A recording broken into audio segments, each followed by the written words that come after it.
Good evening. Hello. Welcome. We're glad you're here. I knew I was doing announcements tonight, but I forgot that I was doing announcements tonight. So, yeah, I just rolled in. But I made it at 7:14. So, all right. So, I just wanted to welcome you all. Is there anybody that's here for the first time tonight? Welcome. We're glad you're here. Look at that. Wow. Thanks for coming. You didn't end up here by chance. And you're probably going to see that unfold in just a little bit. We're glad you're here. We like to call this our Father's living room. So you'll see people sitting on the floor, or their kids might get mumbling a little bit. We don't look at people weird and tell them you better get out and make you feel funny about coming in late or leaving early. Just come. We're glad you're here. I wanted to do the announcements, the first part tonight, because I wanted to share a little bit about redefining recovery. So, is there anybody in here who hasn't heard about redefining recovery? Yep, one person at least? Come on, there's got to be more than one. Yes, thank you, thank you, thank you.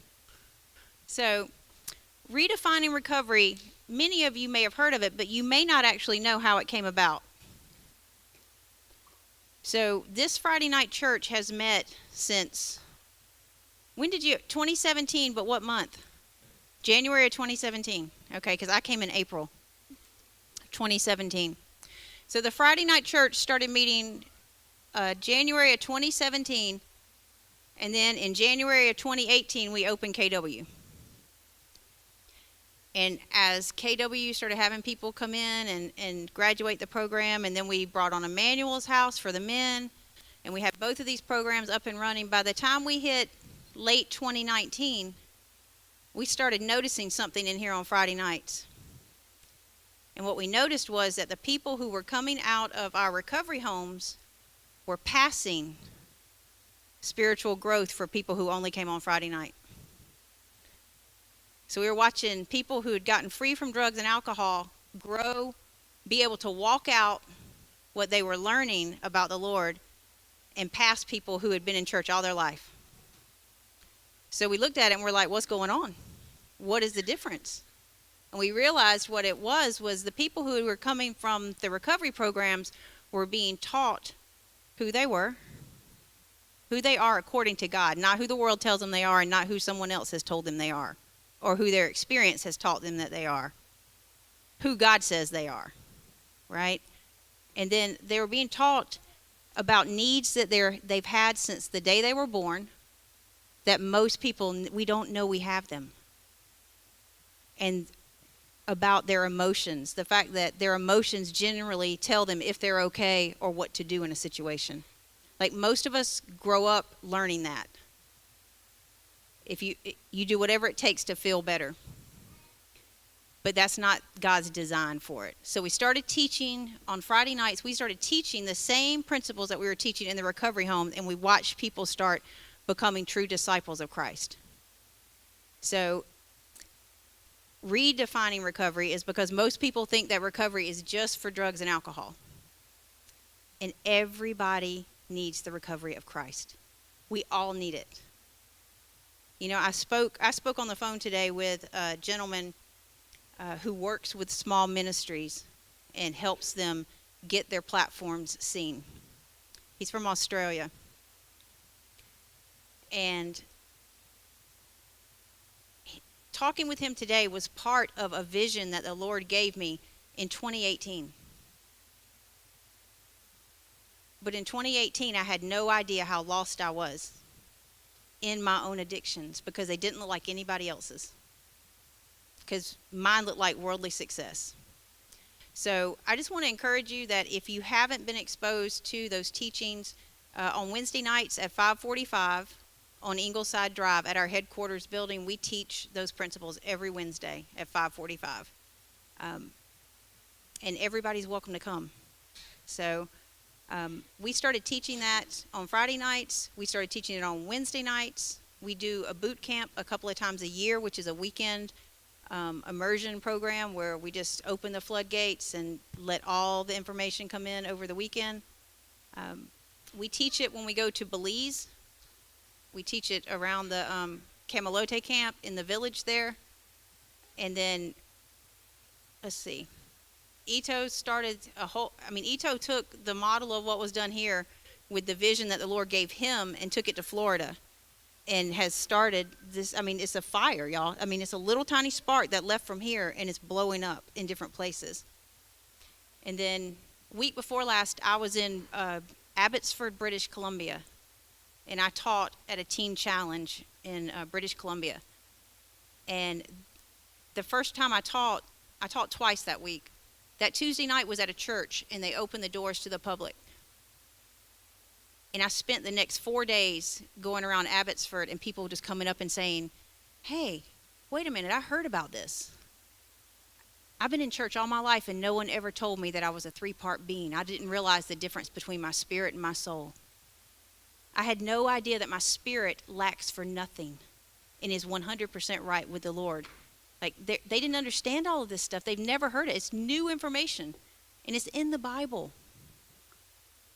But the Lord is opening doors for us to start teaching this in other places. So I'm just here tonight to ask you, if you have been impacted by that program, if you know someone who has, if you just hope that someone you know will be, or maybe you're here and you don't even realize that it's even existed and it's the first time you're hearing about it tonight, I'm asking you to join with us in praying. Pray with us that the Lord will continue doing what he's doing in this, that we'll hear him clearly, and that he continues to send the right people, because that's what he's been doing. He keeps lining up the people all along. But I mentioned that speaking with the man today was part of a vision I was given in 2018. If the Lord has given you something, if he's given you a glimpse of something that's to come, that you are excited about, don't let that thing die. You need to get around some people who will fan it into a full flame. If you're not around people who will fan it into a flame, you're probably around the wrong people. Because if the Lord gave you that, that's his will. And the people around you should want to go with you towards his will and be pushing you to get there. So I'm really encouraging you to do that. And I'm going to hand it over to Nicole, because Nicole did exactly that. She had a spark. She had a vision from the Lord, and it didn't matter what it looked like was going to get in the way. She kept going, not in her own strength, but she took suggestions and had people around her to fan that flame. And it is really, really growing, and it's something that I'm so proud of what she's got going on. So I'm going to turn it over to Nicole. Thanks.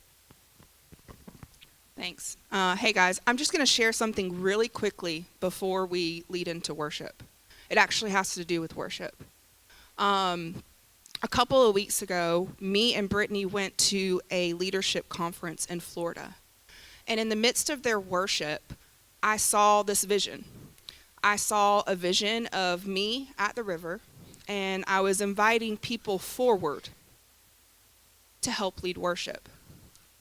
And I tried to write it down. I want to share what I feel like the Lord is saying. So with that, who is in leadership in this house?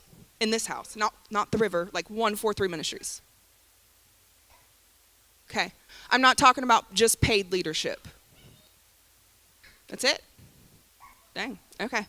All right, so I felt like the Lord wanted us, the leadership, to come forward during worship and lead this body into what worship looks like.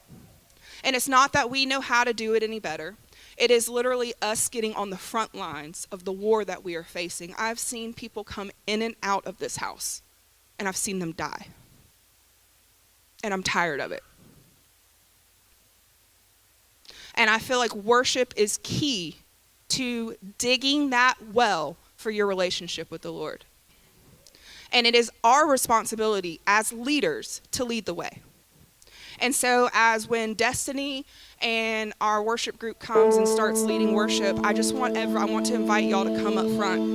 And I want to encourage you. This is what I felt like the Lord was saying. He is wanting to make this house a house of worship.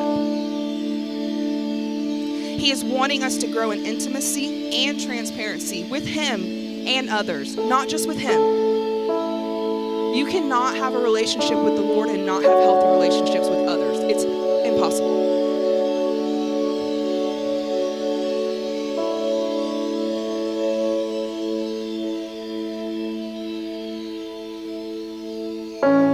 We are literally bringing our bodies into submission to what the Lord is calling us to do when we worship. We are literally telling our bodies, you are going to listen and you are going to obey to the one who created me. So I want to encourage y'all, as this set goes and as the Lord is ministering to your heart and as you're ministering to him, because y'all, he inhabits our praises. Like he literally comes and rests upon them, and he wants to do that tonight. He wants to encounter every single one of you. So I want to encourage those of you that aren't necessarily worshipers to get free tonight. Lift up your hands, get on your face, do a little jig. I don't care, whatever he is saying to your heart. And I just want to encourage our leaders in this house to come up front and let's lead the way, please.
worship you alone, just like Noah. And just like Noah, I will listen and obey.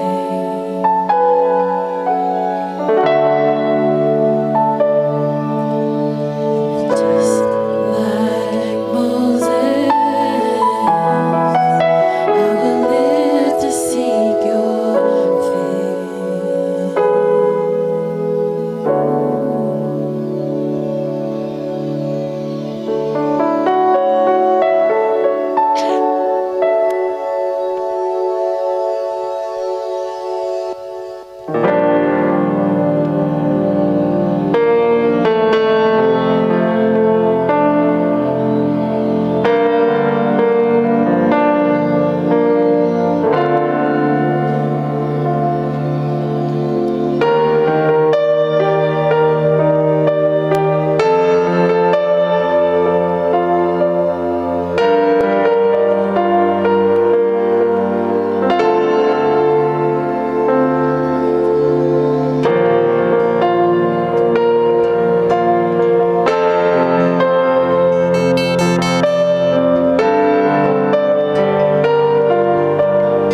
that fun?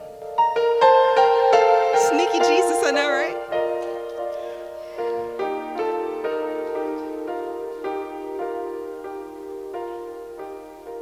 I just want to pray real quick, if that's all right. Lord, we just thank you so much for your presence in this house tonight. We thank you for your tangible joy from knowing your Son. I just thank you as the service goes on that you are speaking through our mouths. And I thank you that you are planting seeds. I thank you that you are planting hope. I thank you that you are planting righteousness. And I thank you that you are planting faith. And we just enjoy partnering with you. And we're honored to serve you. In Jesus' name, amen.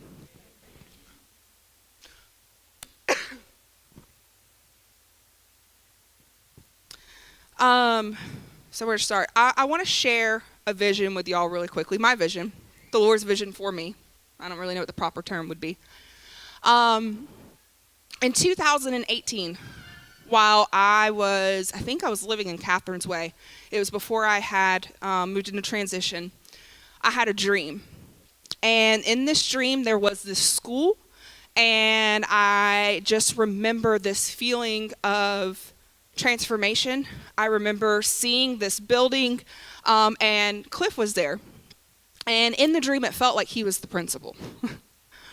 And we were looking through this building, and then I go upstairs. Well, I don't know if it's me because it's not actually my body, but I'm seeing it.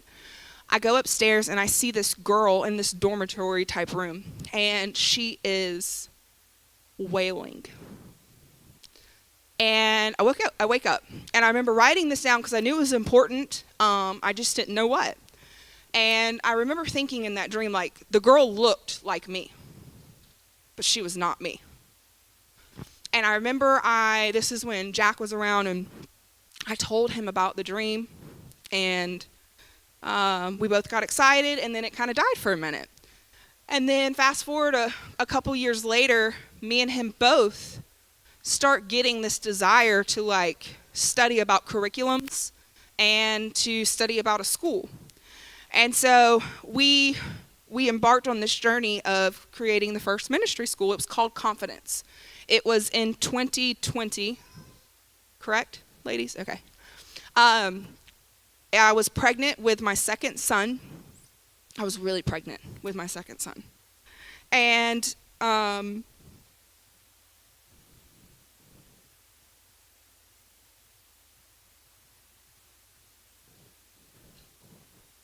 it was quite the experience. I was serving under Jack, clueless as to what the Lord was doing, what he was speaking. It wasn't until after the school, I gave birth to my child. In the middle of the school, Dan Moeller actually came that week. And I remember I was so hurt. I was so hurt because I was the one who invited him to come here. And so I in the middle of this school that I want to do, in the middle of Dan Moeller coming, I'm birthing a child. And I remember thinking, Lord, what have I done wrong to not be able to be a part of these things? And he spoke ever clearly. He's like, did you do this for them or for you? I was like, okay, bet, because I did it for them.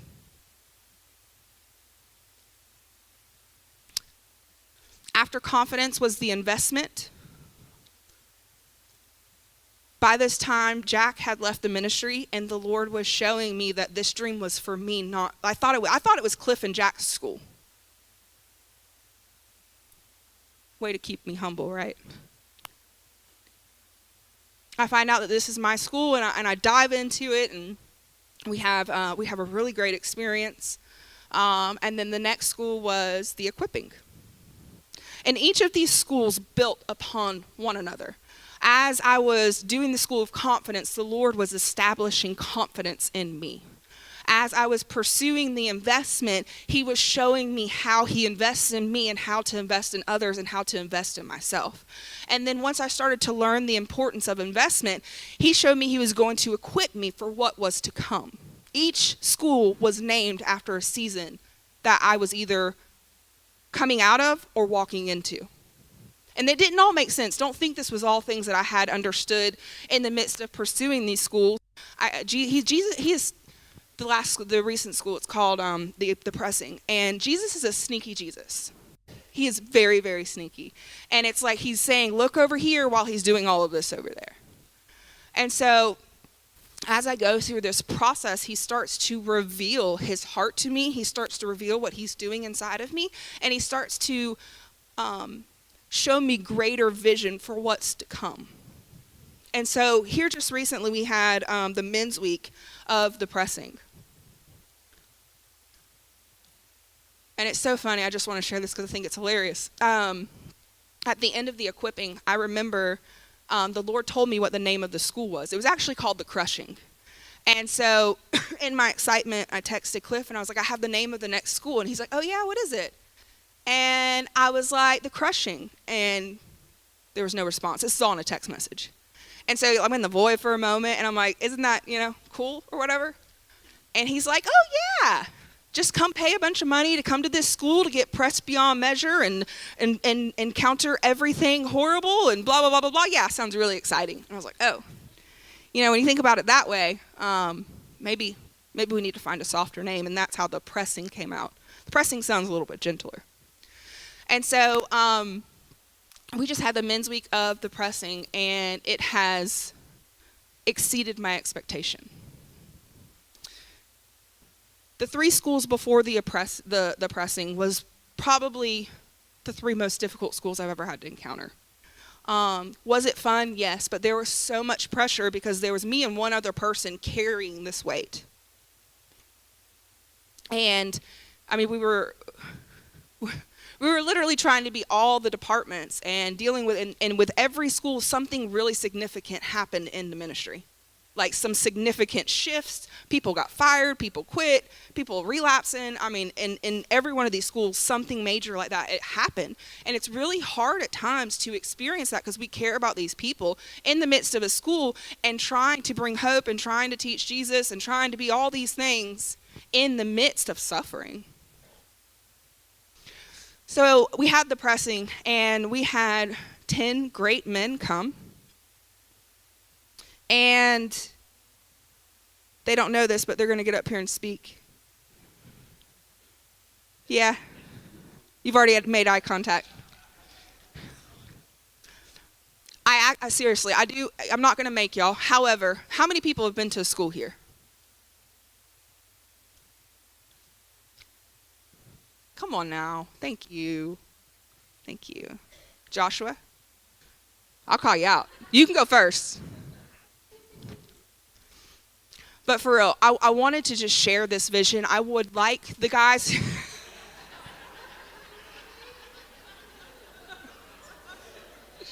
Oh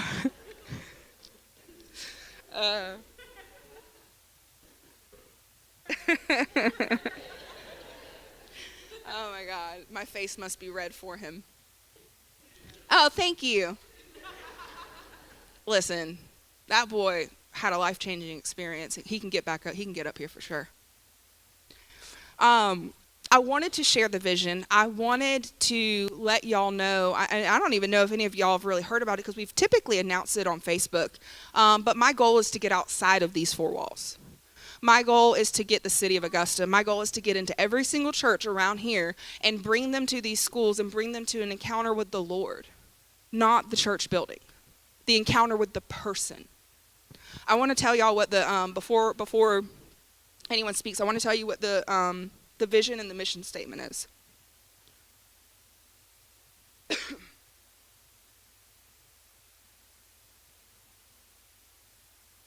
All right. This is the vision. To raise up a people who believe and respond to the power and love of Jesus Christ. Hey, Trip. And carry it in all they do. Sorry, I'm really glad to see your face here, Trip. Sorry. The vision, to raise up a people who believe and respond to the power and love of Jesus Christ and to carry him in all that they do. That's the goal. The mission is how we're going to accomplish this vision. To create a safe and honorable environment for the burning ones to come to grow in their relationship with the Trinity, with themselves, and with others.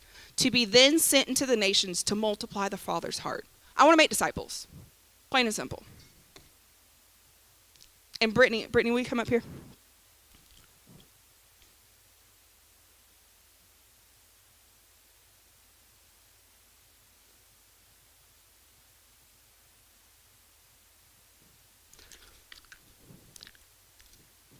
This is how you create a safe and honorable space. I would not have been able to carry out these schools without your help. And I want to publicly acknowledge you and thank you for being my friend and for being my co-laborer.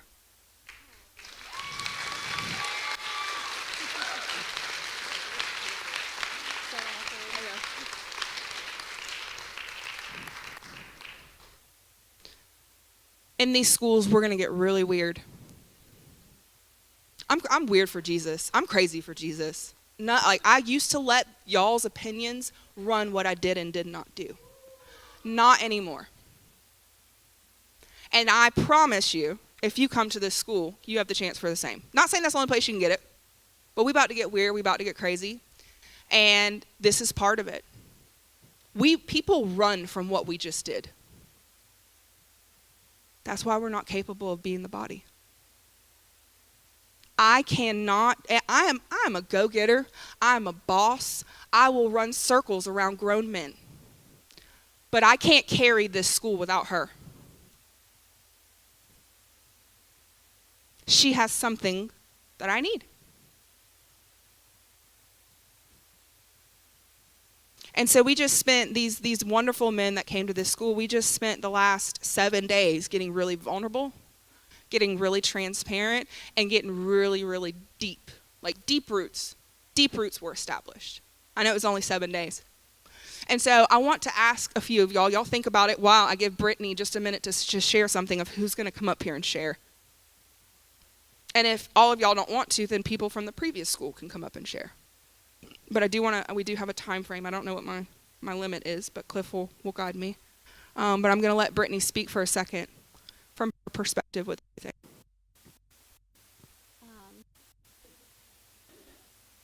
She didn't tell me I was speaking, so. So I can speak about anything about the school? Okay.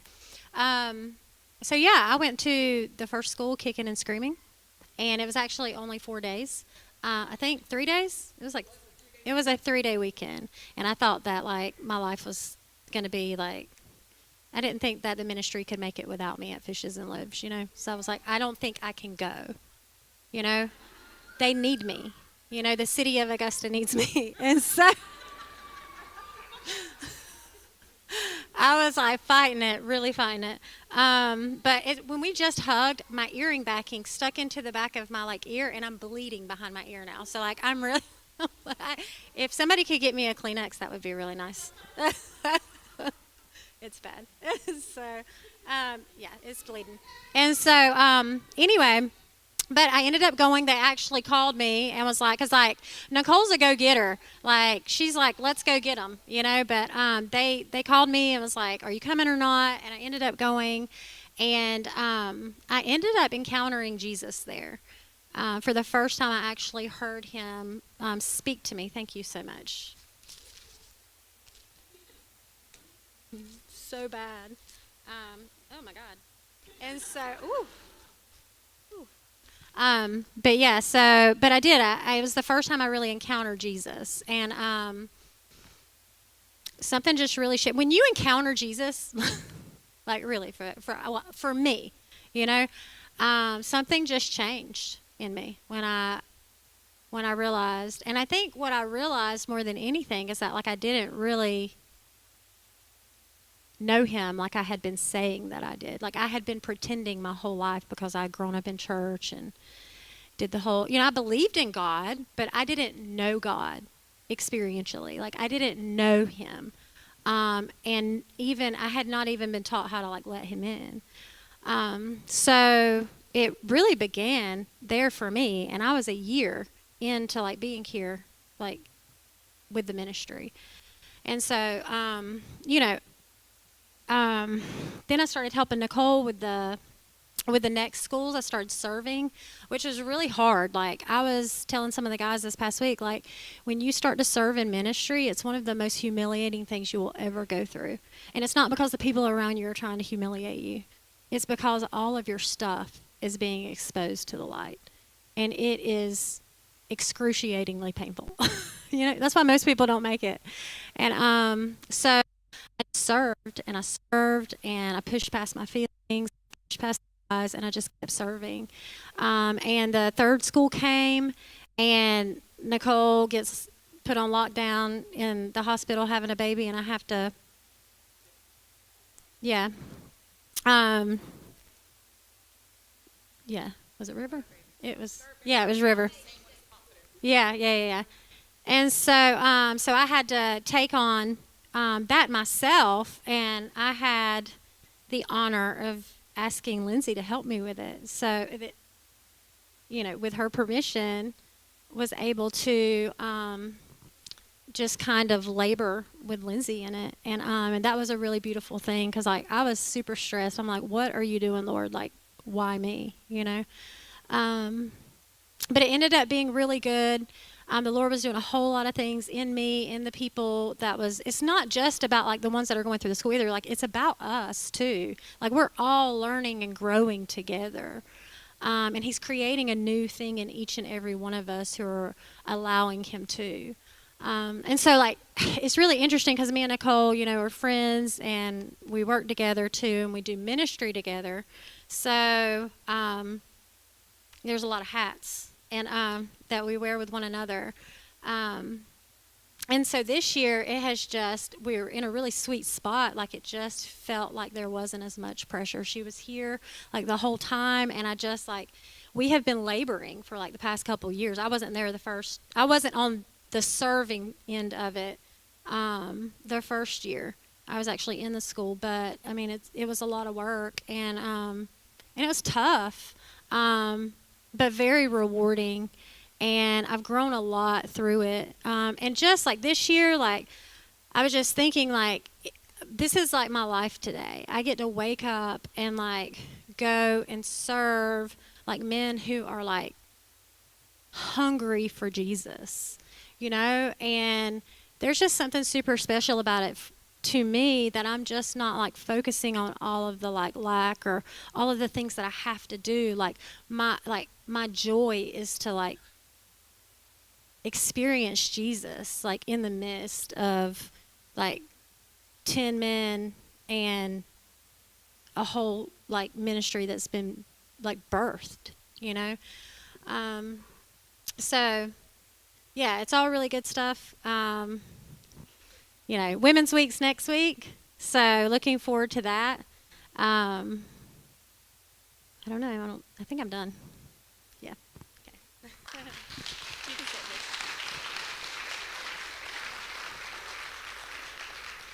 Who's coming up? That's my dog. Yeah. Yay. All right, Stever. All right. Without sharing too much. I'm not. All right.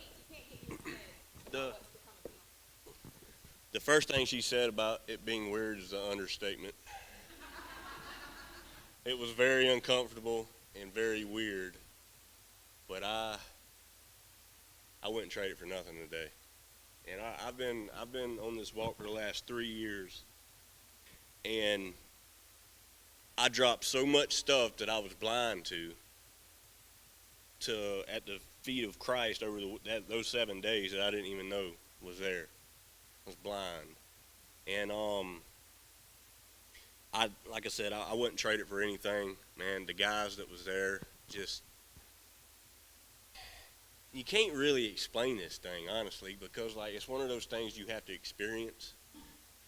But if I was you, I would suggest you start praying into it, looking into it, because I promise you, and for those that know me, I'm not gonna fake it. I'm gonna be real with you. I'm gonna be up front, and it was incredible.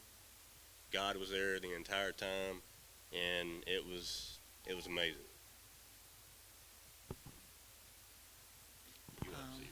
Okay. Let's see. Well, one thing I was definitely not expecting to do, like with this group of like 10 guys, was play spin the bottle. But like we can't give spoilers, so I won't elaborate. Another like one of my favorite memories, besides like the brownies that Lindsay made, were so like after a time where I was just kind of by myself, sitting in a chair, worshiping. I get up and then I'm like walking towards the kitchen, and there's like a lizard on the floor. And I thought, whoa, that's cool, a lizard. But I thought, it's a wild animal. It probably belongs outside. So I thought I should like grab a plate and just stick it on there and, kind of put it outside. But I think what the Holy Spirit said was to like pick it up with my hand. And I was definitely resistant to this because I just kind of grew up very risk averse. Like I don't touch wild animals because they might bite you. When I went to like church camp as a kid, like my brother was the reason they made a rule not to touch wild animals. So I'm kind of like, God, I'd like to, but I'm not sure that's real smart. So I think I'll just get a plate and, try to shoo the lizard away. But then like Wyatt rocks in, and Wyatt just tells me, dude, like just pick it up with your hand. So I thought, okay, confirmation, I guess I have to.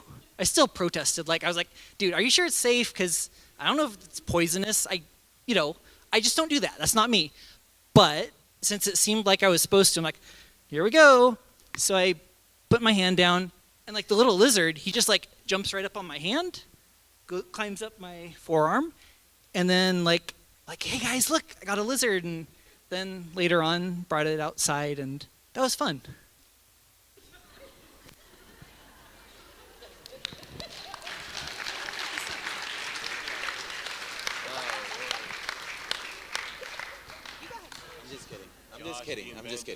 I'm just kidding. This is okay. All right. So for me, this was extremely uncomfortable, like this is right now. But hey, I guess we got to do it. It was really like an eye opener for me because my faith walk has been different than all the other guys, I guess, that were out there. And I took that as like I'm behind everybody. And then I learned through that class that like Jesus meets you where you're at. So it doesn't matter where you're at in your walk. You're all right either way. There's been stuff that happened out there that's unexplainable. I've never seen it happen before. I guess I kind of try to avoid it my entire life. But yeah, that school just made things different and put it in a different perspective for me. So that's kind of what my experience was out there. And I'm done talking to all y'all. Thank you, Josh. Oh.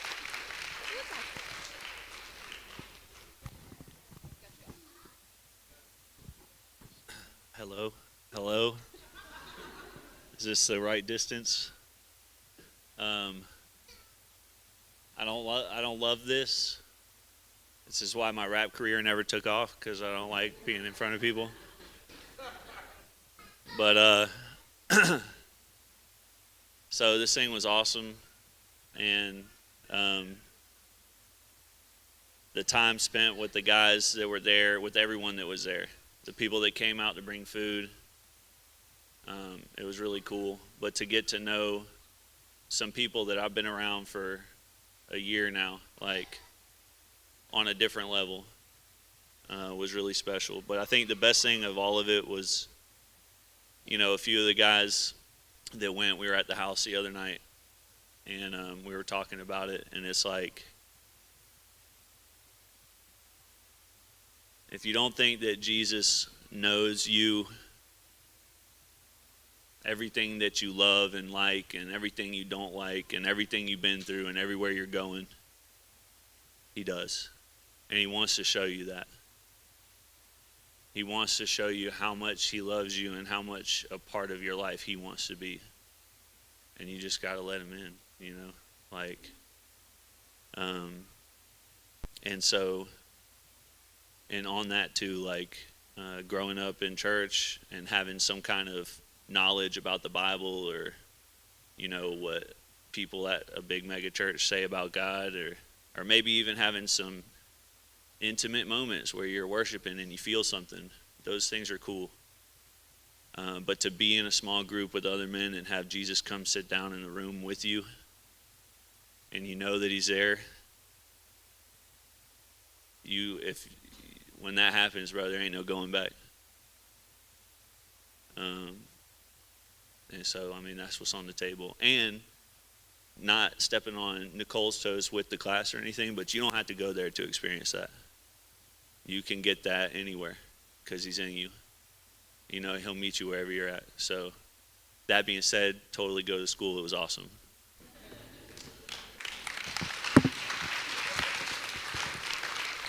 All right, so that's all. I was going to have other people share, but we have time's up. So this is not the end. There is a short intermission, and then a very fire word is about to be brought. So go to the bathroom, do what you got to do, and we'll be back in like five-ish minutes.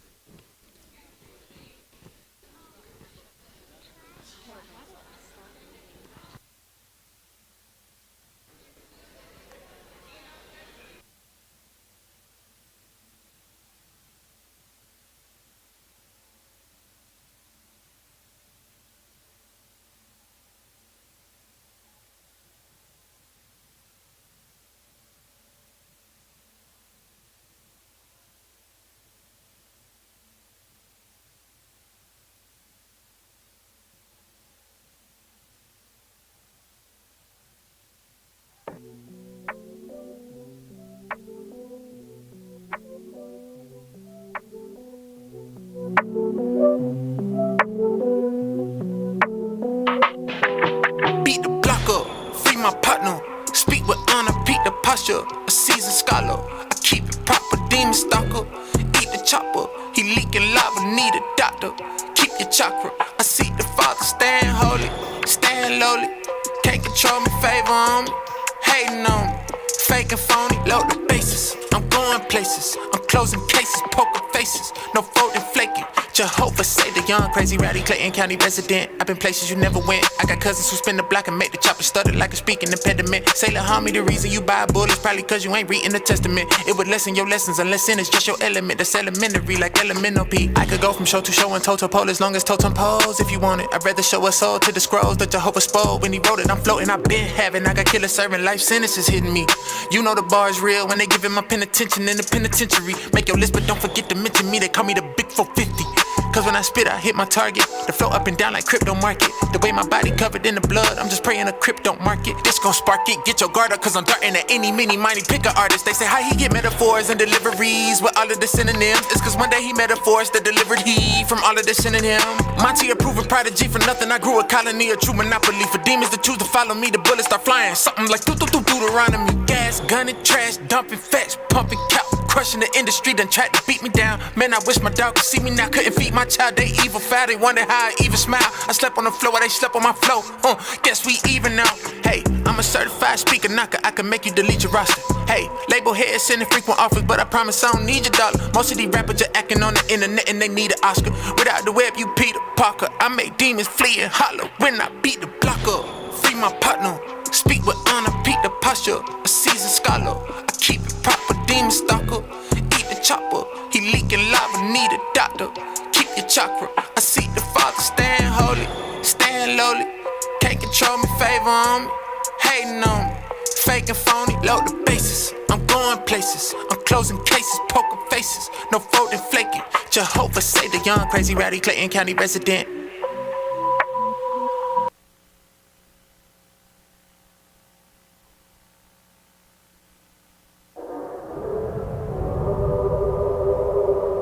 We are connected to Him. If I am in Christ and He is in me,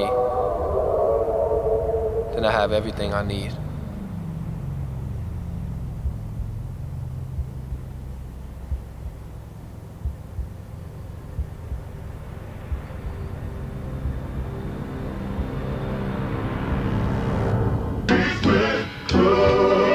He been so good, he been so good, girl. He's been so good. He been so good, he been so good, he been so good to me. He been so good. Oh, you are so beautiful. Here is your holiness. Lord, I want nothing less. So I let my heart confess. You are so beautiful. all I felt was tragedy. And that's why I'm glad to sing. You are so beautiful. Everything you do is so unusual. You snatched me straight out that funeral. Ooh. I can't wait to see your eyes one day. I've been thinking about it, and it's a blessing just to think that I can think about it. I know some people been searching and so they drink about it, but for the cup I drink from will never run. This what my life on. Asked for a life vest, he said, son, this is lifelong. Holy Spirit driven, had to learn to keep the brights on. Putting God in a box like seeing Shaq with some tights on. Well, I've been loosened by the grip of the python. I shed skin, new hymns, I got Christ on. Here is your holiness. Lord, I want nothing less, so I let my heart confess. You are so beautiful, and before your majesty. 40 million miles of road. That's a whole lot of road. There's only one that leads to life. As I'm sitting on this plane, could be my last breath, but I ain't scared of death, cause I got my God in me. And if I die today, I know he did his job with me, and I still lift up your name, cause you are so beautiful. Here in your holiness, Lord, I want nothing less, so I let my heart confess. You are so beautiful, and before your majesty, you showed me love when all I felt was tragedy. And that's why I'm glad to sing. I will fear no evil. The Lord is my shepherd.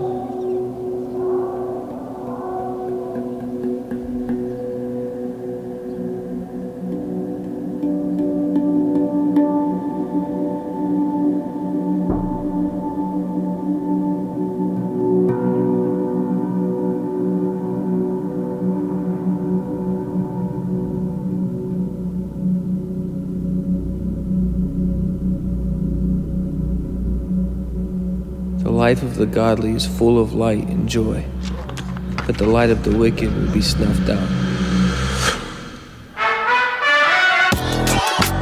Here in your holiness, Lord, I want nothing less, so I let my heart confess. You are so beautiful, before your majesty.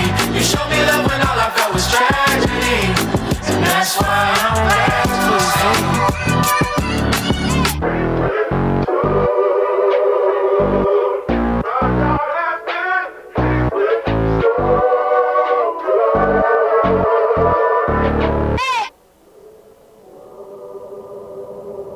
In every moment, every triumph, every tragedy, His is the only beauty that remains.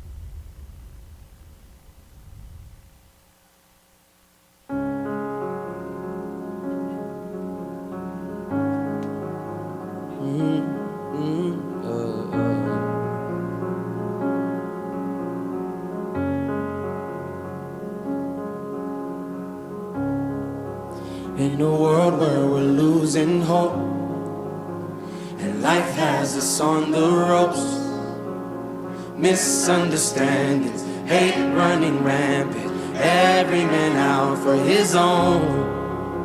It seems like we've lost our way, and the distance grows every day. Thought that we had it, caught in the madness. Oh, ain't it tragic? But you said, if we turn from our wicked ways and humble ourselves and pray, you'd seek your face, you'd give us grace. So come. Even if I run away, even if I fall in on my face, you will prepare a place for me, waiting on my full turn to thee. Kiss away my brokenness. Cure me from this hopeless heart I've known. You are the lover of my soul. I'm coming home.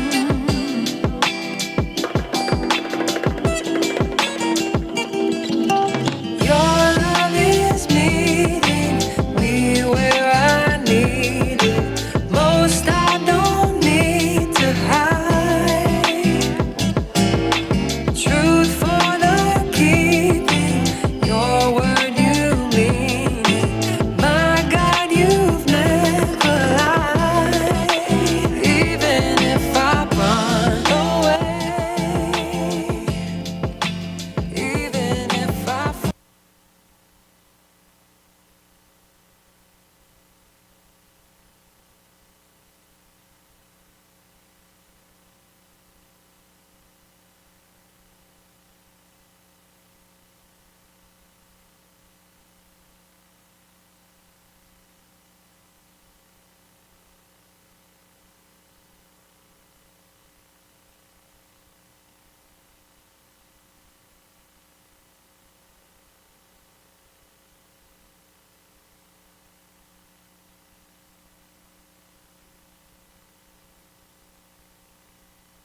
Hey, yo, what's up? Everybody who has kids that are potty trained, that entrust them with me to take them to the playroom, I'm cool with it. Y'all just need to fall in line if you want to go to the playroom. It's up to y'all. All right? Well, come on, if you want to go to the playroom, if your mom says yes or dad, whoever, come up here and we're going to the playroom.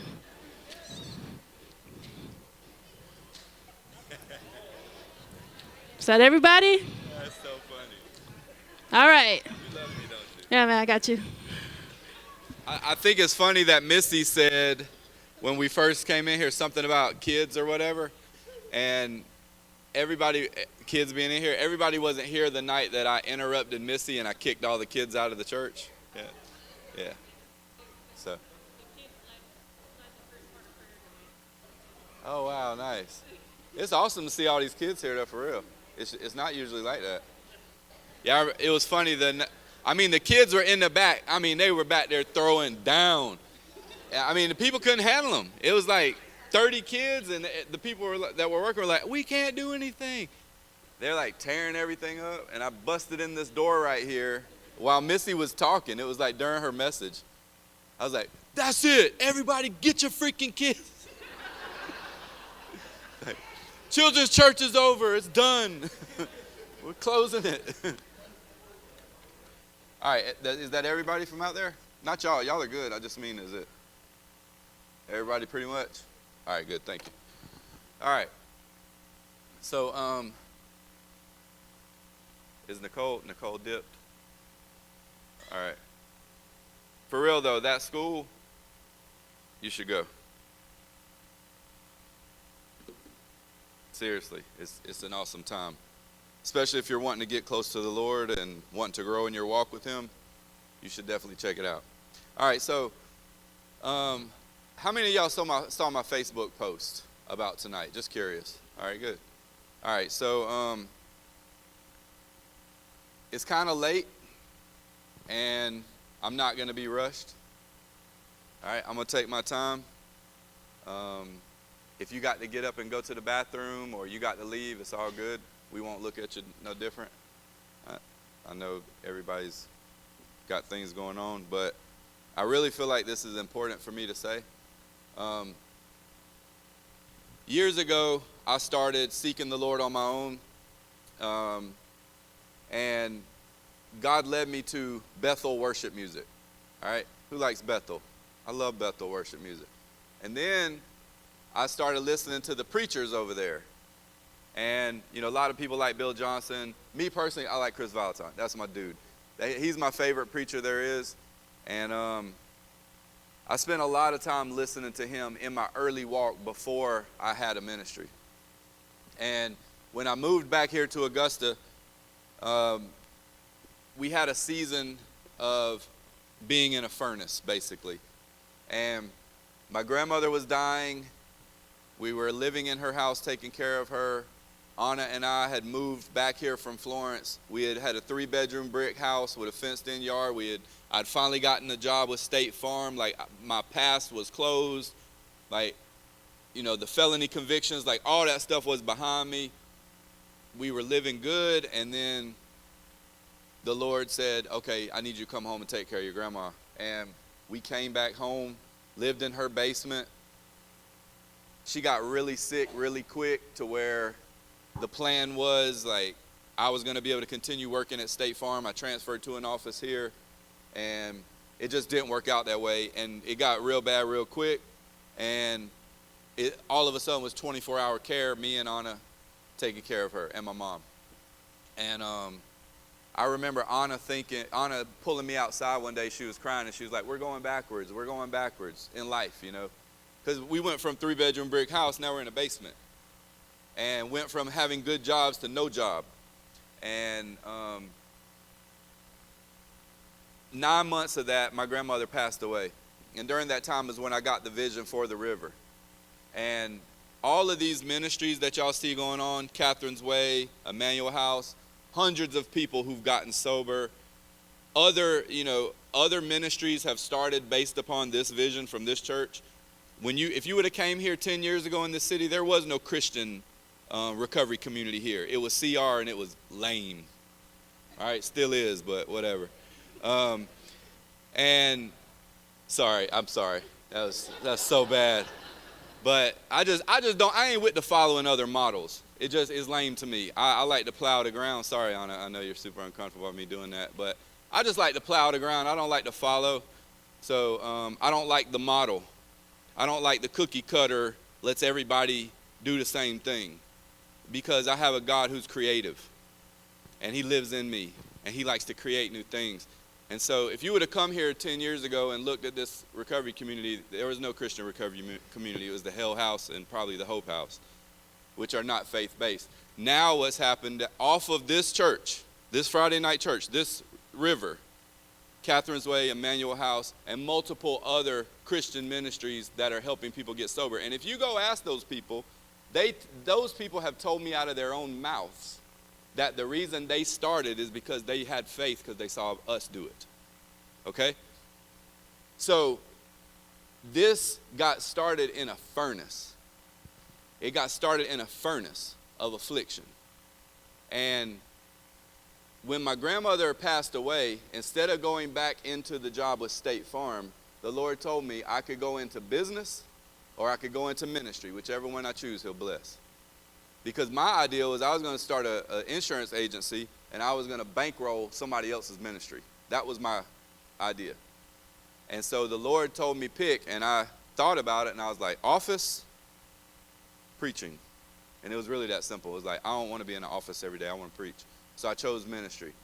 And since I wasn't going to go back to State Farm, I had to take a job. The job I took was a janitor. All right? I took a janitor cleaning churches. For 9 months, I cleaned churches in the city. This was one of the churches I cleaned. That's how we met them.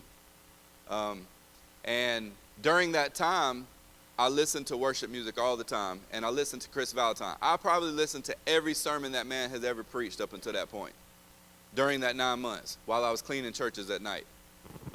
And in 2019, while Anna was pregnant, we went out to Bethel. We flew out there.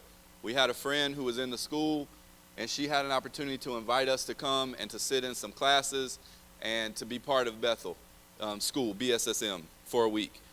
And you never know where Bill Johnson is going to be, where Chris Valentine is going to be. They don't announce their schedules because then everyone would go to those locations. They have multiple locations in Bethel, in Redding, of these satellite campuses.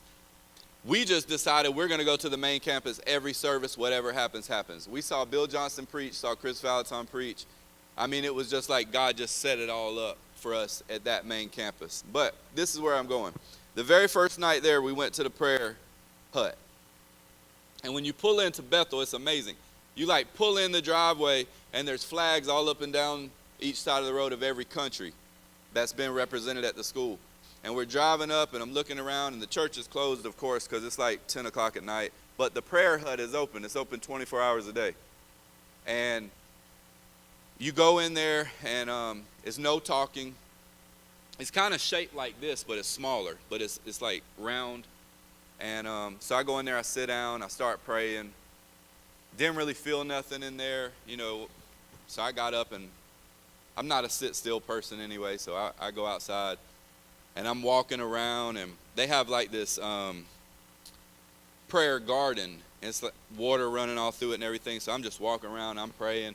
And I'm looking back up in there, and I remember I saw this guy. I'm pretty sure he's from Africa or somewhere. And he was an older guy. He was probably in his 40s, and he was praying. And I remember looking at him, and I was like, man, this guy has traveled a long way to come to this school. Like, he's paid a heavy price to come to this school to learn how to do ministry. And here I am, and this is like my Mecca. You know what I mean? This is like, these people raised me up without knowing it. Bethel did. And so here I am, and I'm praying, and I'm like, God, I see this guy who sacrificed so much to be here. In my mind, I'm thinking that, and I say, Lord, do you want me to come to this school? I'll give up everything. Because we had the river at that time. The river was going. Catherine's Way was already going. And I was like, Lord, I'll give it up. I'll leave everything and come to this school if you tell me to do that. And I remember I'm praying, I'm looking, and the Lord says, you know what? And there's multiple people in there. The Lord speaks to me, says, they're in there praying that I give them something like I've already given you.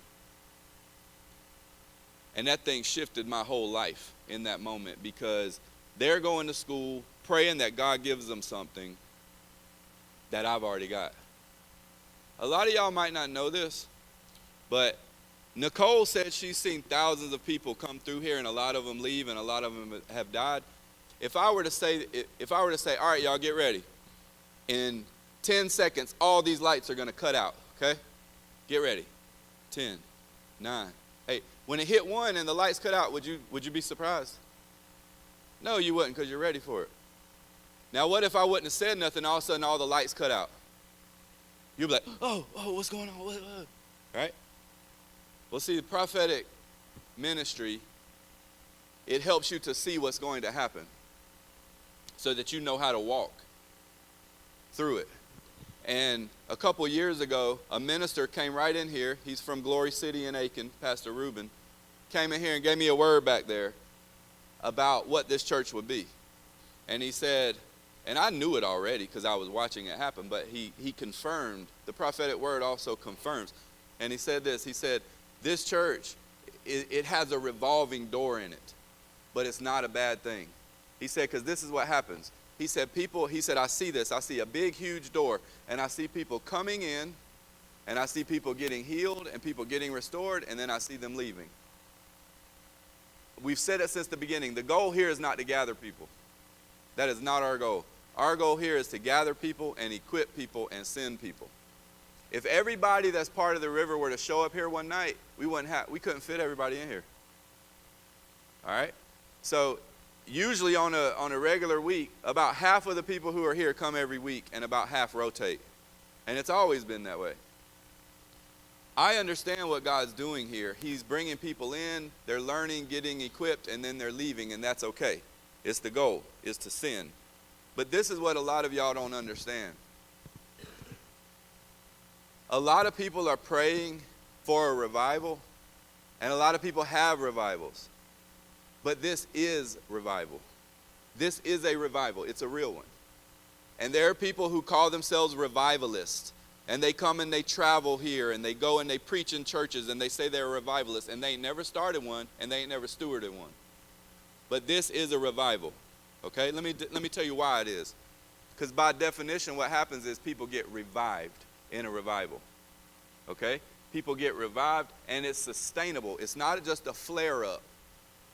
Okay? A flare-up is where all kind of excitement goes on. People might truly get saved, but then a week later it's all done, or a month later it's all done. This thing been going on for 6 years. Okay? 6 years this thing's been going on. And the way that it started was us having a Friday night church and not having a plan. I don't know what they singing up there on Friday nights. I have no idea. I don't even know who's singing. You understand what church is? Church in this city, church in most cities, it's a show. It's a show. Literally, it's a show. They practice and put on a show. And I've been on staff at churches. It's all about the people. It's let's make sure the show goes on for the people. All right, all this stuff that we're doing here, it's organic. It just happens. That's why you see a little baby up here sometimes with Destiny. He'll be up here like it's just, this is our Father's living room. It's genuine.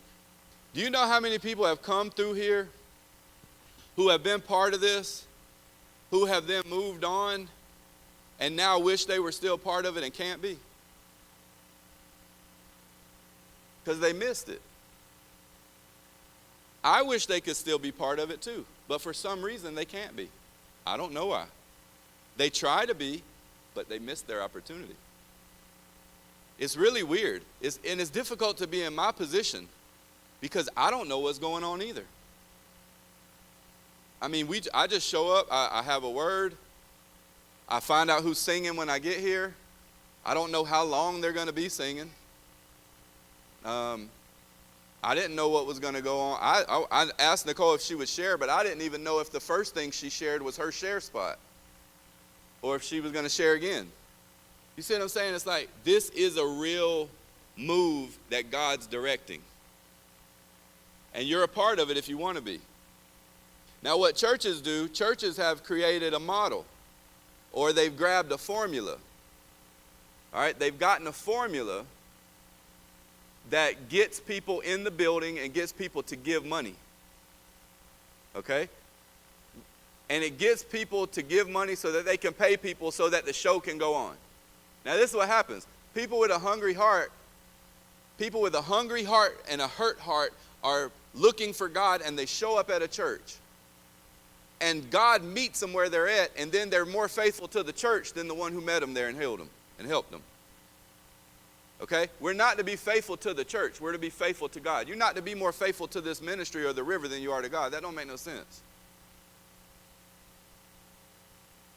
The formula, look, if you go down to the hospital where they're having babies, right? What do you call that?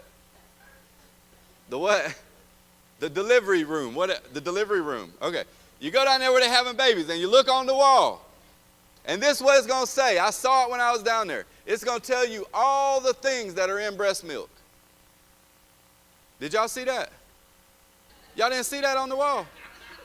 All right. Hey, you can laugh all you want. Why do you think they tell the woman to breastfeed? You don't know? The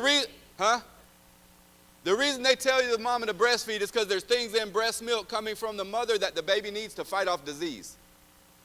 The mother's nipple has the ability to take in the baby's saliva, find out what the baby needs, and then give it to the baby. There's a list of things that are in breast milk that are not in a formula. So that it makes the brain more healthy, all kind of stuff. The immune system, all kind of stuff makes the baby more healthy off of breast milk. Now, will formula get the baby to grow? You looking it up? Oh, okay, all right. All right. I was hoping somebody was looking it up. Here's the thing. Will formula grow the baby? Yes. Will formula get the church full? Yes. Will formula get some folks saved? Yes. But the problem is, if you stay in the formula too long, what's going to happen is you're going to eventually find out something's off here. Because you're going to find out these folks are selling something. Look, I hate this. That's why them preachers in this city don't like me. Because I've been saying this for 6 years, and I wish God would tell me to stop because it's very uncomfortable. He keeps telling me to say it. They invite me to a pastor's dinner. I don't even want to go. Matter of fact, I don't go. Because I don't like salesmen. Let me quit. All right. Here's the thing. What I'm trying to say is, this is the point I'm trying to get. All right. This is a move of God that's bigger than me, it's bigger than us. God's doing this. We started a Friday night church being obedient. And then all these drug addicts start showing up. All these drug addicts just start showing up. We don't do no advertisement nowhere about this church. How'd you find out about this? I don't even know half of y'all. Like, I don't even know who y'all are.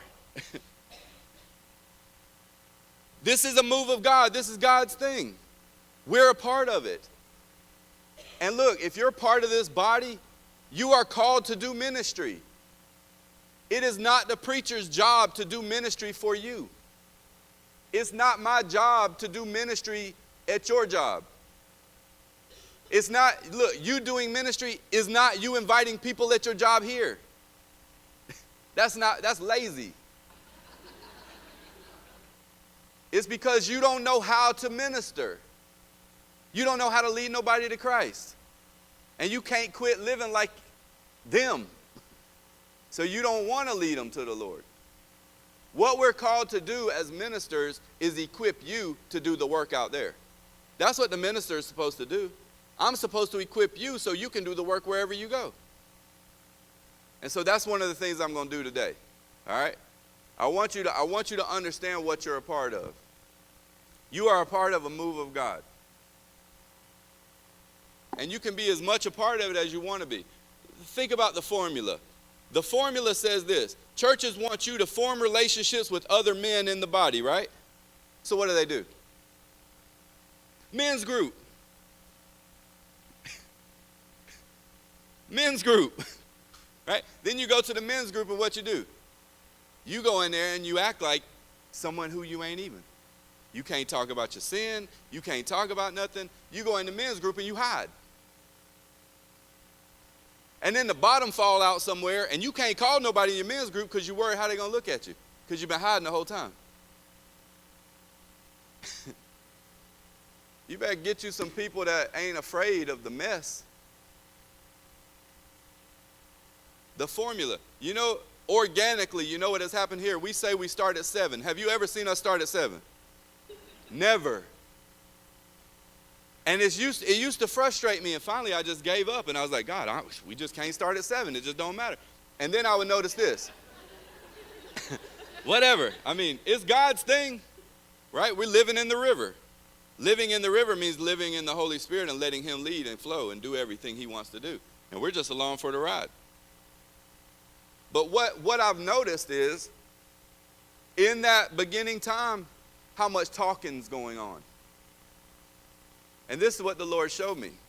You will not believe how many people call me and say, I need to get involved in your church. What can I do to get involved? How can I get connected? Is there a group? Is there a men's group? Is there a women's group? Is there a Bible study? And at first I'm like, oh no, like I got to figure something out. I need a formula. Right? What's the church do? Men's group. Oh, let's have a men's breakfast. Right? Let's have a singles class, right? Singles class. Let's do that. Formula. Let's get the formula. The reason the formula don't work is because it ain't authentic. It works short term, but this is what really has to happen. If you want to get connected here, you got to do what you got to do to get connected. When you come in here and it don't start until 7:15 and you get here at 7, talk to somebody. How else do you meet people and form relationships? But you want us to create an environment for you to meet other people like you, right? I'm trying to equip you. I'm trying to equip you. You can be as Look, we said it in the beginning when we started this thing 6 years ago. Who was here when we met in Freedom? Just curious. Anybody in here when we met in Freedom? It's like 5 or 6 of y'all.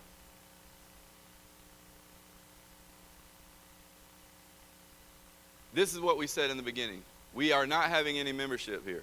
There's no membership. Your membership is your fellowship. Who are you in fellowship with here? You should be in fellowship with at least 3 other people here. There should be 3 people in this body that you talk to on a regular basis that know everything that's going on in your life. And if not, I'm going to just say it. You're in pride. And pride hides. And pride don't ask for help. Pride hides, and pride don't ask for help. And you know what God does with the proud? He resists them. He resists the proud. I'm not saying everybody in here has got to hang out and be kumbaya all the time and like everybody like going to the game and going out to eat and all that. But you should have some people in here that you're in fellowship with. And if you're the only person in your group that talks about God, you're in the wrong group. If you're the only person in your group that reads the Bible, you're in the wrong group. If you're the only person who has a worship life in your group, you're in the wrong group. Bad company corrupts good character. All right? All right, all that was free. Now I got my message. All right? I told you I'm going to go long. So if you get tired and need to leave, just act like you got to go to the bathroom. Just slip out, all right? Nobody will know. 1 Timothy chapter 6 says this, verse 6. True godliness with contentment is itself great wealth. That's the New Living Translation. Get this. Godliness, true godliness with contentment in itself is great wealth. Anybody chasing after something right now? I am. I'm chasing hard too. I got goals. I got goals. I mean, I'm after some things. Let me tell you what I'm afraid is going to happen to y'all.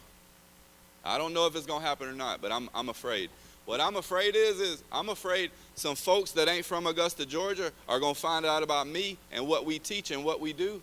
And they're going to be so excited to have it that God's going to pull me away from here. And then y'all going to be like, dang, I wish I could hear Cliff preach on Friday night. And I ain't going to be here. So I'm going to be somewhere else. I'm chasing after everything God has for me. And that might mean me not being here.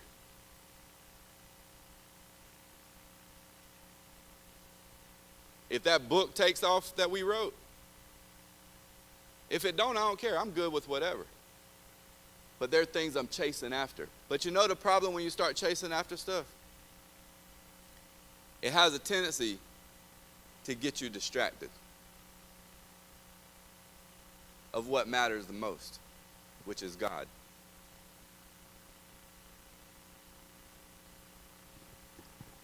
So I grew up hunting, right? Grew up deer hunting. Got a whole bunch of felonies, went down the road, can't have a gun. A few years ago, I asked Adam, hey man, can you teach me how to bow hunt? For the last 3 years, Adam's been teaching me how to hunt. And the Lord has provided land for us to hunt on. All right? We have access to about almost 800 acres in total. That is nuts. And we ain't paying nothing. It's free. And there's a bunch of deer on it too. It ain't like it's bad land, you know. But this is the thing. Because I'm such a go-getter, you know what my mind says? You need your own though. Oh yeah, you can hunt on all this, but you need your own. You need to go find you about 100 acres somewhere, 200 acres somewhere, and it can be yours. And you can do whatever you want on it. That's how my mind works. Because I'm a go-getter. I'm a hustler. Always been that way. And so I'm looking at this, and I'm looking at that. And I'm always, you know, it was good when I was pursuing land for KW. You know, we're about to close on our 3rd house for KW on Monday. Yeah, amen. No, it'll be our 4th house. I'm sorry, it's our 4th. It's 3 together, though. I hunted land for years, and God used that drive in me, and I got no's for like 4 years. And in that time, I became a realtor. I became a politician. I became all these different things, learning about this, planning and zoning, building inspector, fire marshal. I learned all this code and stuff. I didn't really become a realtor or nothing like that, but I'm saying I learned the lingo. But in the pursuit of all these things, what happens is I get distracted. And then what happens is I'm not content anymore. Because I'm searching for stuff. that's empty if God ain't in it. Be careful when you're on the search. Be careful when you're on the hunt for goals, because it can get you distracted from the thing that truly matters. Because it doesn't matter what you get your hands on, whether it's a husband, wife, house, your kids doing right, it doesn't matter. Whatever it is that you're after, if you catch it and God ain't in it, it's empty. I promise you, it's empty. It's empty in here. And what it'll do is it'll leave you thinking, man, what's wrong? And then you'll need to go hunt for something else. It's just like that dope you've been chasing. It ain't no different. But it's a bigger emptiness. Because you know that dope you ain't supposed to be doing it, but what about when you're chasing something good and you grab it and it's still empty? So anyway, I've been noticing myself doing this, and I was praying about it, and I was like, Lord, I don't like this. I know something's off. I know something's off, Lord. I'm chasing something that I can't grasp. And I was praying about it, and the way I see myself in it is I need to move. I need movement, right? So I get home, and it's like, I want to do something. I want to go somewhere. It's all this movement, right? It's because I'm not content where I'm at being still. And so I start praying about it. I'm like, God, what's going on with me? Help. Like, I know this is wrong. Something's off. And he gives me this word, this scripture. I hear it in my mind. True godliness with contentment is itself great wealth. So I started digging this, and this is what I want to share with you. This is what godliness is. It is the whole of practical piety. Okay, who don't know what the word piety means? All right, it means wholehearted devotion to God. Okay? So the whole of practical devotion to God is what godliness is. This is what Thomas Watson says godliness is.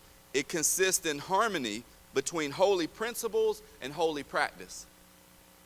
All right, it means you have these holy things that you want to do, and then you actually carry it out and do them. That's godliness.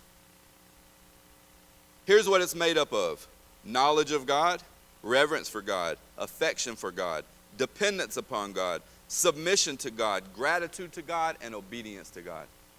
All of that makes up godliness. Now, I could preach on that all night, but I'm not gonna. I'll share my notes on Facebook.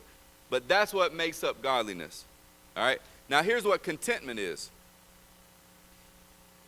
While happiness is typically characterized by a more intense and fleeting emotion, contentment is a longer lasting, stable sense of peace and inner satisfaction. That is contentment. Happiness is fleeting, right? You get that paycheck, woo! All right? But contentment is an inner anchor. It's an inner peace that circumstances don't shake. All right? Now, this word wealth, remember, true godliness in itself with contentment is great wealth. Who's after wealth in here? I am. I want some wealth. You don't want no wealth? You want to be broke? Oh, that means you're godly, right, when you're broke? I want some wealth. I want some wealth. Because this is the thing. Do you know what I could do if I was wealthy? The problem is, can I be trusted with wealth, or will wealth have me if I get it? So God ain't going to give me nothing that'll hurt me. So he has to prepare me to be able to hold wealth. And if I'm not ready to hold wealth, he won't give it to me. Guess who will? The enemy. The enemy will give me wealth because he knows it'll hurt me. So I have a choice. Am I going to be content where I am with what I want and choose to let God prepare me, trusting that it might take a whole lifetime to get me ready? It might be the last 5 years of my life, and he said, oh, you ready? Here's the wealth. Bam. Or I might never be ready. But this is what he says in the word. He says, godliness with contentment is true wealth. If you look up that word, here's what it means, wealth. In this particular sense, the word wealth actually means gain. But to be more specific, it means this. Get this. It means the source of gain. The source of it. The source of all gain. You know, I see these t-shirts that say this. God is my plug. Y'all seen them shirts? God's the plug. God ain't the plug. Y'all who in the dope game and stuff, y'all know the plug is the middleman. You want to know who the plug knows, right? Because the plug ain't the one who's got it. The source is who's got it. You're trying to get to the source. Wealth is like the plug. Gain is like the plug. Like, that's the things that you're wanting. But if you can get to the source of all things, it's an endless supply. So what he says is godliness. What is godliness? It is knowledge of God. Word says this. God has given us everything that we need for living a godly life. That's in 2 Peter chapter 1, I think. He has given us everything we need for living a godly life. We have come to access it by knowing him. By knowing him. So here, what is godliness? Knowledge of God, reverence for God, affection for God, dependence upon God, submission to God, gratitude to God, and obedience to God.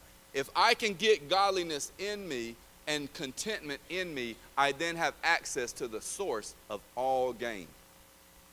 That's a good man. Throw it. Now, that's what we're after. But now I'm going to tell you where we are.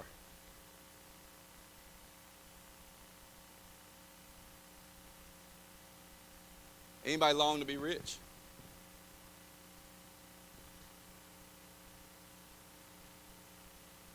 Is there a difference between wealthy and rich? Oh, you better believe it. If you're rich, it's in the bank. If you're wealthy, you can't put it in the bank. You can't put land in a bank.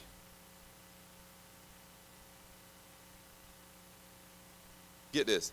People who long to be rich fall into temptation and are trapped by many foolish and harmful desires that plunge them into ruin and destruction. I'm going to be honest to y'all men. All right? Y'all chasing money. Y'all are chasing money. That's what y'all doing. Y'all chasing money. Because you think that money is going to make you feel secure. And you think that money is going to help you get what you want. But remember this, the devil will bless too. The devil will bless you with that, with finances. I see it all the time. Chasing money. Chasing money. People who long to be rich fall into temptation and are trapped by many foolish and harmful desires that plunge them into ruin and destruction. I know what it's like to chase money. I get it, man. I chased it for a long, long time, and I got it too. And it was empty. And so I'm thankful that I had access to money, and I know what it's like to have money, and I know that it's empty. You're probably not going to listen to me because you can't see how you're going to get what you're after without money. I remember years ago, God told me this. When I was at HQ praying one morning, it was still dark outside. I was in there praying. And I was like, God, how are we going to get this property for these women? How are we going to get property for KW? And I heard him say this, if you think you need money, you're thinking too small. Now, how are we going to get 3 houses? How are we going to get 3 houses and 9 acres of land, and we ain't got no money? I'm going to tell you this. We got 3 houses and 9 acres, and we still ain't got no money. Because he gave it to us without giving us the money. Everything money can buy, God can get without giving you the money. I had a pastor tell me, do not go to the bank and borrow money to get the house. I said, well, how am I going to get it then? And he quotes the scripture. The borrower is slave to the lender. Now, in this moment, I'm like, Lord, what am I supposed to do? The Lord said, how else you going to get it? I called another pastor. The pastor said, well, isn't a renter more of a slave? Ain't a renter more of a slave than someone who's got a mortgage? So you want to rent? Because then the owner can do anything he wants. So I was like, oh, thank you. So I went and signed up with the bank to buy the property. So I'm going to borrow the money. Somebody found out we were going to borrow the money, saw that the bank would loan us the money, and the person turned around and gave us the money to buy KW instead of us having to go to the bank. If you think you need money, you're thinking too small. You don't need money.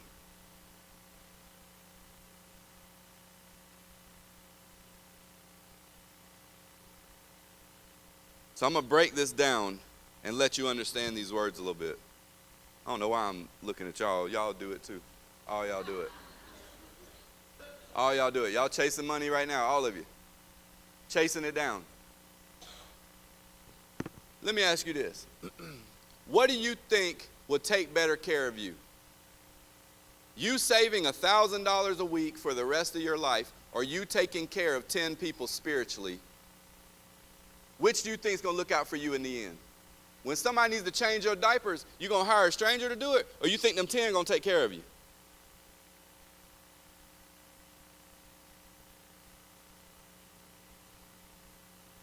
We got to change our mindset. We're so busy saving money that we're walking over people. If we change our mindset, this is what Jesus said. He said, take your worldly wealth and use it so that in the end you'll be taken care of, meaning spend it on people. I'm not telling you don't be responsible. I'm not telling you don't save if God tells you to. But like all of it can't be put in that. He also says this. He said, why will you be trusted with the riches of heaven if you can't be trusted with the riches of the earth or worldly wealth? Revelation from heaven, instruction from heaven, guidance from heaven is directly related to how we handle money in the earth, according to Jesus. All right, so here I'm going to break this down. Those who long to be rich. That word long, it means those who desire to be rich. They fall into, get this, they fall into all kind of temptation. This word fall into, it literally means this in the Greek. It means to fall among robbers. To fall among robbers.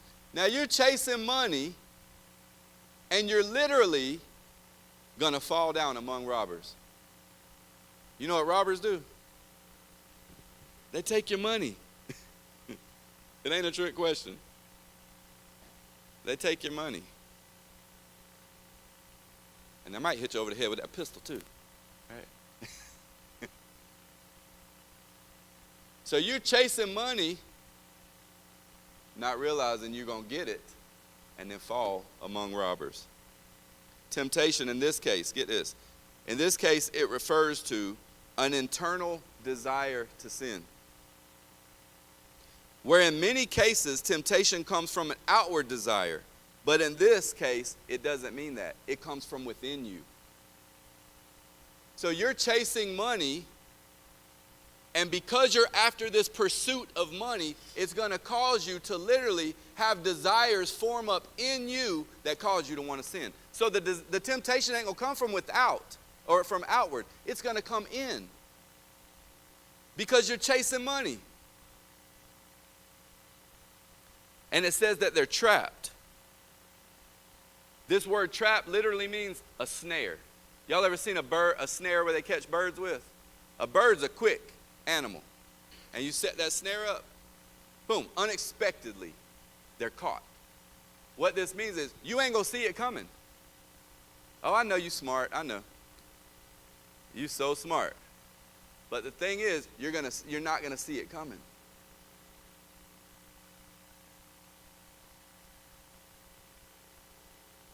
It says that they, here.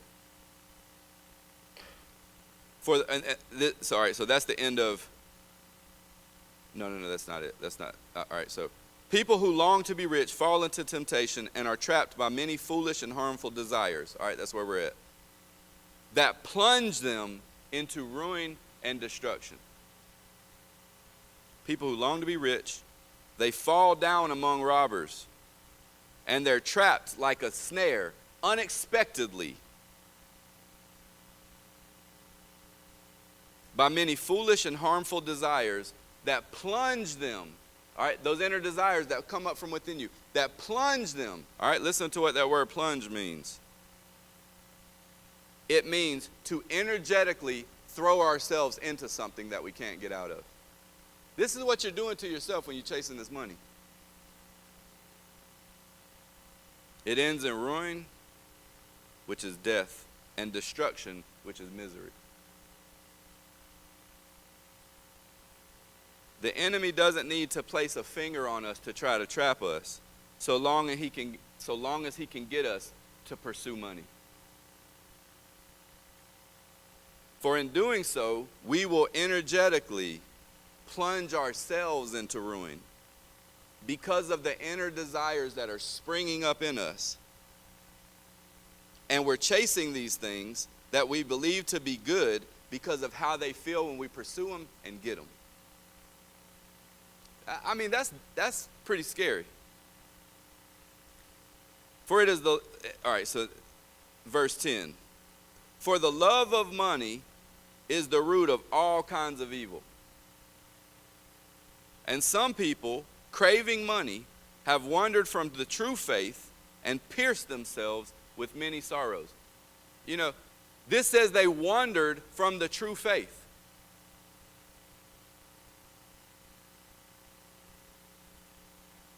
It's the love of money, not money itself, that's the root of all evil. Money ain't the root of all evil. It's the love of it. So often it's the motivator, not the thing itself, which throws us in peril. It's the motivator behind the action. All right, so craving, to crave money, this is what it means. To stretch out oneself in order to touch or grasp. Do you know that when you stretch out oneself in order to touch or grasp, guess what you are in that moment? You're vulnerable. You're vulnerable to attack. And it says these people who do this have wandered away.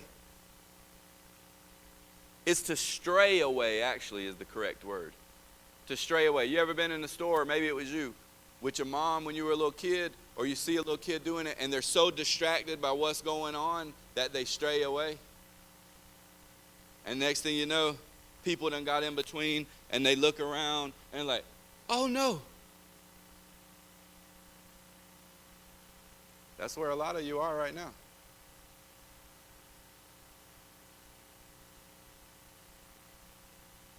Pierced. Get this. Pierced. Craving money, they have wandered away from the true faith, and they have pierced themselves. This word pierced, man, this is so good. Get this. It means to torture one's soul with sorrow. To torture your own soul with sorrow. Y'all keep chasing that money, man. Keep on. Keep chasing it. Guess who ain't going to chase it? Me. I'm not going to chase it. You want to know why? Because I see this true by watching you. I'm not going to chase it. Because I see you're depressed. You can't manage your life. You can't even stand up for worship and hold your hand for the one you say saved you. Because you're so bound up with sorrow. You've pierced your own soul with sorrow because you're chasing money. You're my example not to do it. Look, some of y'all ain't doing it. Continue. Some of y'all are doing it, and you're hearing the truth tonight, and you're going to stop. Your soul is your mind, your will, and your emotions. And you're piercing your own mind. You're piercing your own will and your own emotions with sorrow. And it's all because of that money grab. You on the money grab. Don't do it. Stop. It's not the enemy that's torturing your soul in this instance. It ain't the enemy. You ain't going to cast no devil out that's going to make it stop. It ain't a demon in this instance. you're doing it to yourself, often while blaming an outside force. And you're piercing your own soul. The knife's in your hand.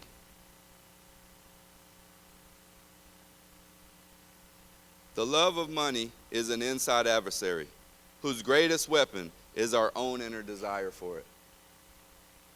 The antidote to this is to find the source of all gain.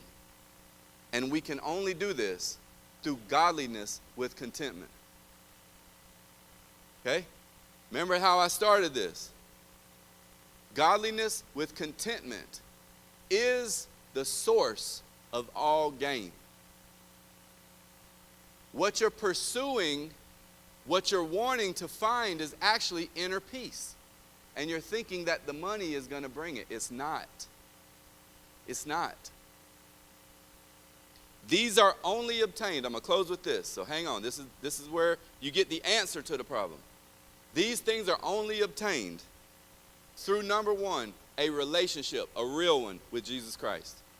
A real relationship with him. You know, I've been talking, I met a guy in Israel while we were there, a Jewish guy.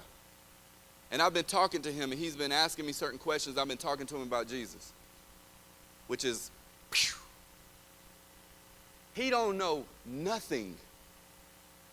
He don't know the woman at the well. He don't even know that you can get a new heart. I'm talking to him last night. I'm like, yeah, man, you know, Ezekiel says you'll get a new heart. He's like, I don't understand. What do you mean, get a new heart? What does that even mean? I'm like, yeah, we're talking about free will, all this stuff. You know, you can't understand this stuff with your intellectual mind. The gospel is a mystery, meaning it has to be revealed to you. These teachings and these things that you get, you don't understand how blessed you are to get the stuff that you get. You don't understand it. And the sad thing is, you come in here busted up and disgusted, hopeless, no power to do nothing. You get these teachings, you apply a fraction of them to your life gets good, and then you get right back to yourself. Not realizing if you just keep going, man, it's so much more. All right, so how do we obtain these things? A relationship with Jesus. A resolute focus upon his teachings. You have to learn the teachings of Jesus Christ and apply them to your life. It's kingdom. I shared something with you there up here when I got up and shared the word. The kingdom of heaven has been brought down to the earth. It's here now, but there are keys to open doors to the kingdom. You have to learn how to open doors. So you have depression, I was saying it there. You prophesy things out. You speak things that aren't as though they were. And you raise your voice and you agree with what God says over your life. That's the key. So you have to learn the teachings of Christ and begin to walk in them. If you need money and you don't have enough, it's probably because you ain't sowing like you're supposed to. You understand seed and harvest? If you want some corn and you're a farmer, what do? You plant corn.